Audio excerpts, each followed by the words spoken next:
Get ready for your daily dose of marketing strategies and tactics from entrepreneurs with the guile and experience to help you find success in any marketing capacity. You're listening to Marketing School with your instructors, Neil Patel and Eric Su. Welcome to another episode of Marketing School. I'm Eric Su. And I'm Neil Patel. And today we're going to talk about how to get started with public speaking. So this has Neil's name written all over it. So take it away, Neil. You know, the funny thing is my first talk I ever did, I believe, was on Wikipedia. And I applied for a conference called Search Engine Strategies years ago. I don't even know if they still have those anymore. I'm assuming they probably still do. And when I was at these events trying to get public speaking spots, it was really simple. You go onto Google, you go find all the conferences within your niche.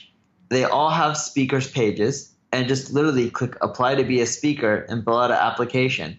And make sure your application is really thorough, from showing some really thorough ideas on what you would be talking about, why it's innovative, have stats and data to back up what you're doing. If you've written any content or you have a social following, share links to that. Say like, hey, I'll help promote the event. You can also discuss things like links to podcast interviews you may have been on, video interviews. If you haven't, just create a YouTube clip, put one on there, record a video on why you would be a great speaker, send that off as well. And I think if you start off with that, you'll get a few speaking spots. You're probably not going to do the best at your first speaking spot, and that's okay. Over time, you'll get used to it. And as you get used to it, great. Then you'll get better and better, and you'll get better and better speaking gigs. It just takes time. But the first thing you need to do is just go out there, apply to be a speaker. Don't ask for money or anything like that. Just literally apply to be a speaker, pay your own way to get there, and see what happens. If you apply to 10, 15 speaking spots for conferences, you should get at least one. Don't apply for the biggest ones. Apply for small, narrow niche conferences or localized conferences, because you'll have the best shot of those. And one thing I'll add is Neil has a really good speakers page with an infographic, I think, on you. What does your speakers page look like again? I haven't had that in years. I think it's quicksprout.com/speaker or speaking. I don't know what it is. Yeah, it's speaker. How did that do for you? It actually did quite well. It also ranks on Google, I think, for some speaking terms. So I get inquiries through that.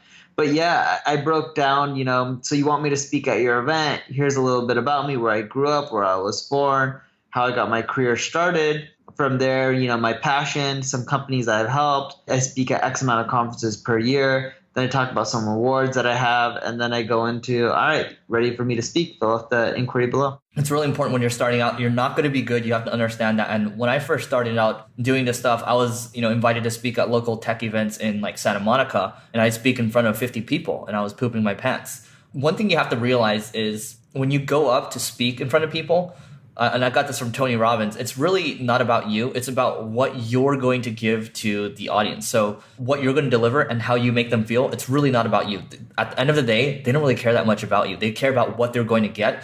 And if you can just give them one thing to do, that's my ultimate goal from each talk that I do. One thing to do is going to put you in a good spot, and they're going to remember you, and they're going to tweet at you. They're going to build relationships with you over time. So one thing I also like to do when I'm speaking at these events is I'm going to go up to, whoever's organizing it, and I'm going to say, hey, who's in the audience and what would a win look like to this audience? Because each audience is different. So Neil, sometimes he might be speaking to an audience of kind of newer marketers, or in some cases, he's speaking to really sophisticated entrepreneurs. You have to tailor your messaging that way, talk in a way that speaks to them. It's always good to ask the organizer, because the organizer knows best kind of the demographics and what they really care about. This would be a question for you, Neil. At what point did you start getting paid, and how much should you be asking for? I got paid maybe like 6-7 years into it. And I started just asking for a few $1,000s. Then it went to 5,000, then 10,000, then 20,000. I capped out at 50. I normally charge anywhere from 20 to 50,000, but I don't actually do many speaking gigs right now, and that's a whole different conversation. But I found that the ROI is not worth it, and it's just better for me to focus on my business than it is for me to speak at conferences. Once you get to a certain level, I think once you have certain other things going on, it makes sense to focus more on the business. But if you're starting out, you want to start a personal brand, kind of that's your goal, definitely speak more. Neil's just saying, as of now, it's probably worth more of his time to spend on his business, right?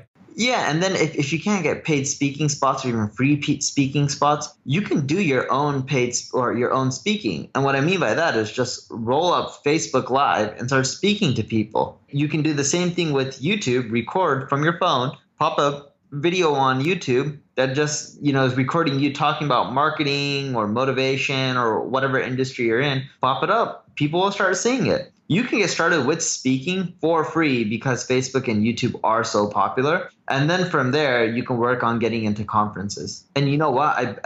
When Eric does a Facebook Live, or if I do one, or, we put a video on YouTube, that has more power and it gets way more reach than if we spoke at a conference. This is completely true. I mean, when you're doing things like podcasts or you're doing things like webinars and people start to get to know you, you get invited to these things. Like I was invited last minute to a conference where Steve Wozniak was speaking. And that's because, this guy listens to my podcasts. And the same thing with webinars too. People watch webinars and all of a sudden, I'll get invited to something else. Leverage Facebook Live, leverage YouTube Live. It's free. That's a really good point.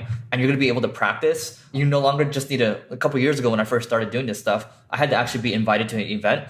But now you can just do it for free. That's okay. You're going to suck in the beginning. That's fine. I would also recommend something that we're doing right now is, we're doing live every single day. Just use Wirecast. You can use a tool like Wirecast, or I think there's another tool called Huzza. That's HUZZAH.io.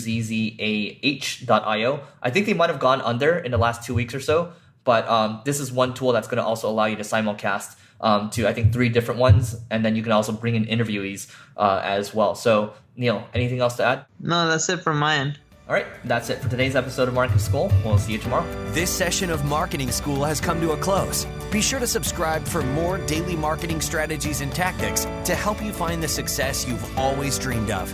And don't forget to rate and review so we can continue to bring you the best daily content possible.